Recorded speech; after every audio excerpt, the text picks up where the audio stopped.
Hi everyone, it's Lara. Thank you so much for watching. I'm here today with my favorite kind of projects, which is Pimp my shirt. I just love buying simple shirts and upgrading them with some interesting details and creating an original of them for actually not a lot of money. And this is what I've done with the top I'm wearing right now. So if you want to know how I have done it, then stay with me and keep watching.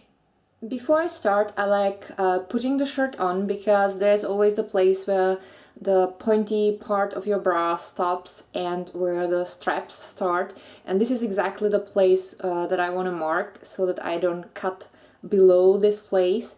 So this is where the cotton part is going to end, and here I want to have my lace part. Now that I knew where the lace is supposed to start, I could draw a line with a crayon so that I know where I should cut the fabric.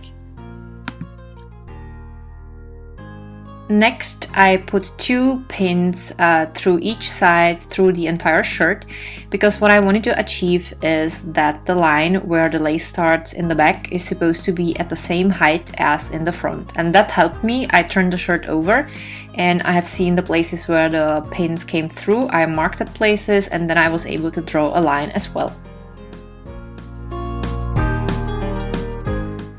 Then I cut the sleeves off.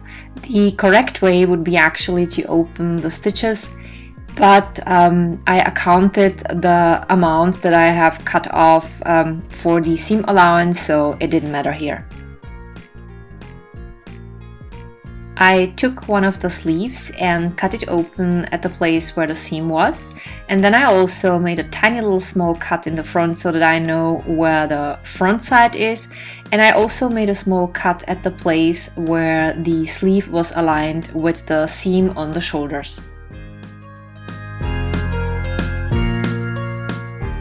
Next, I cut off the upper part of the shirt at the front.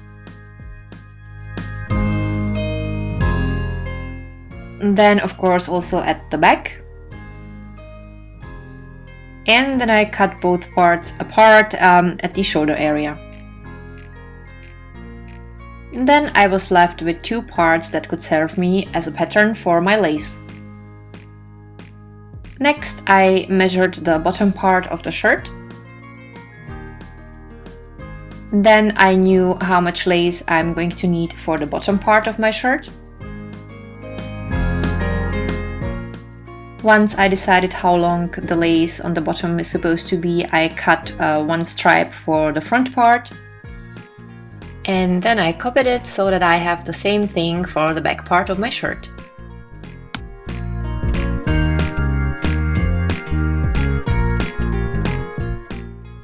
As a next step, I cut off the excess fabric at the end of the lace.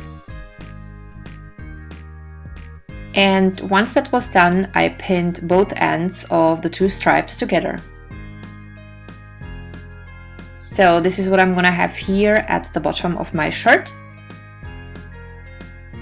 I folded my lace in the middle, I folded the front part of the shirt in the middle and used it as a pattern.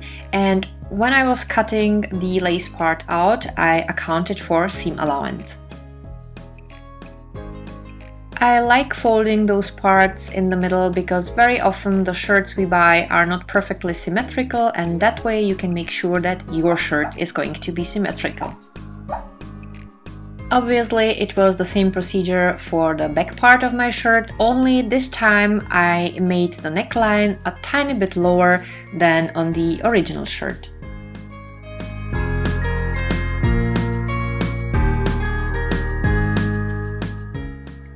As a next step, I started pinning both lace parts to the shirt.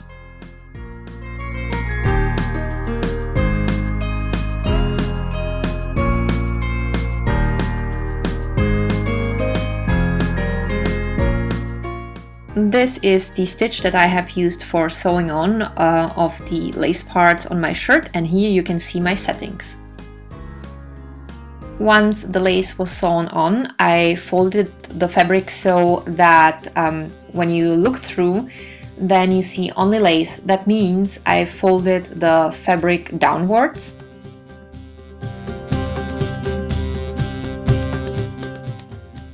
I used a few pins to hold it in place. This is how it looked like once it was pinned together.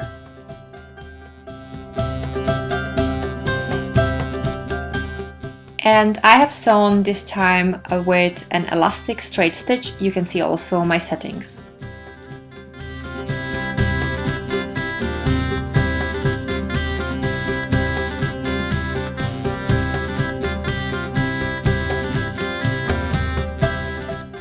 Here is how the part looked like once it was sewn together.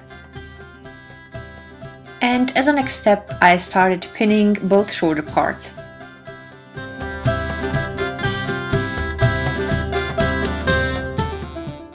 Here is again the stitch that I have been using. This is actually the same stitch I have used for sewing on the lace on the shirt.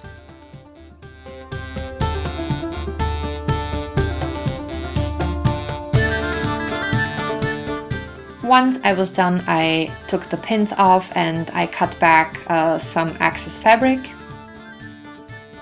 Then I turned the shirt to the good side and I started folding over the neckline. Normally it would be better to use a bias tape, but since this lace is very stretchy, it allows me to do it this easy way. Here is what it looked like with all the pins in. And here you have a clip of the stitch that I have used with all the settings.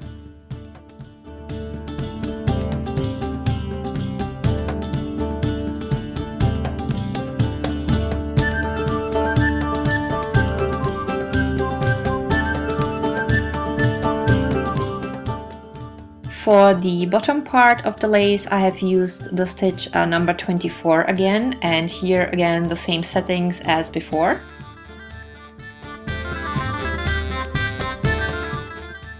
Since my shirt was long enough and I didn't feel like opening stitches, I just cut the shirt back a little at the bottom so that I removed the folded part.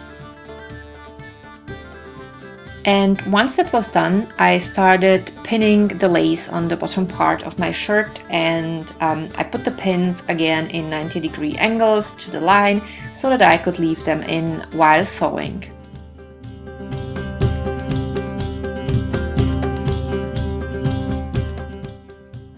Here is the stitch that I have used with all the settings again.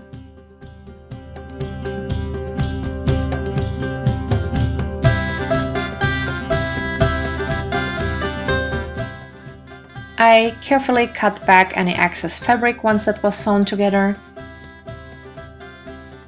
Then I folded the lace facing downwards over the cotton part and I pinned it in place. If you would look really closely, you might see a little bit of the cotton through the lace, but since it is at the bottom of the shirt, it doesn't really matter and you wouldn't notice it if you didn't know it. Here I use the exact same stitch that I have been using around the neckline.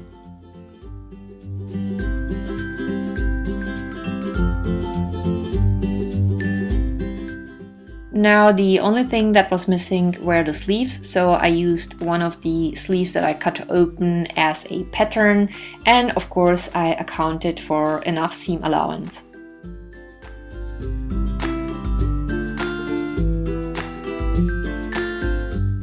As usual, I marked the front parts of the sleeves and also the area that will align with the shoulder seam. Then I pinned the sleeves together, making sure that I will be left with two mirror images of each other. Then I sewn the sleeves together with the stitch number 24, and once that was done, I pinned the sleeves in place.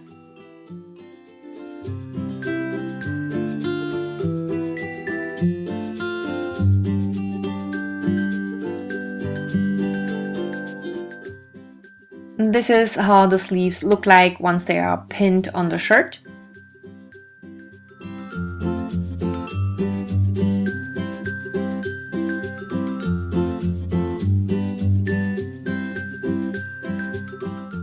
Three guesses what stitch I've been using, again the number 24 and the same settings as before.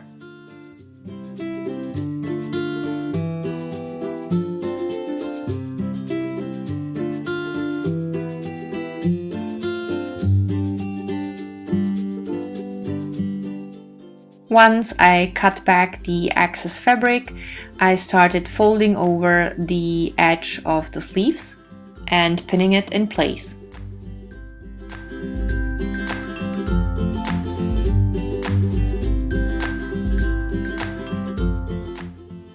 I made sure that I folded the same amount of fabric at both sleeves. Then I set my sewing machine to the stitch number 6 with the same settings as before, and then I finished my sleeves.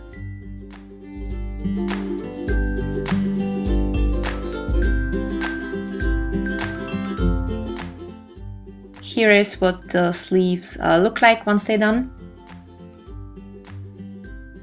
Well, and then my shirt was finished. You could always also make long sleeves, or you could even add some interesting image on the front of your shirt if you wanted to, but I have decided that I'm going to keep this shirt this time more simple because I found that the pattern of the lace is already very beautiful. For some reason I connect this mint shade with summer, and it makes me feel like I'm on holiday. I don't know what that is about this shade, but I can only tell you that I'm really looking forward to wearing this top. If you're looking for more ideas how to upgrade your shirt, don't forget to check out the info below because I have listed there several links that might be interesting for you. There is also a link to my Facebook page, Twitter and Instagram. You can also follow me there. And if you liked today's video, don't forget to give it a thumb up, and I would be also very happy if you subscribe to my channel if you didn't yet. And thank you so much for watching. I wish you a wonderful day and see you next time. Bye!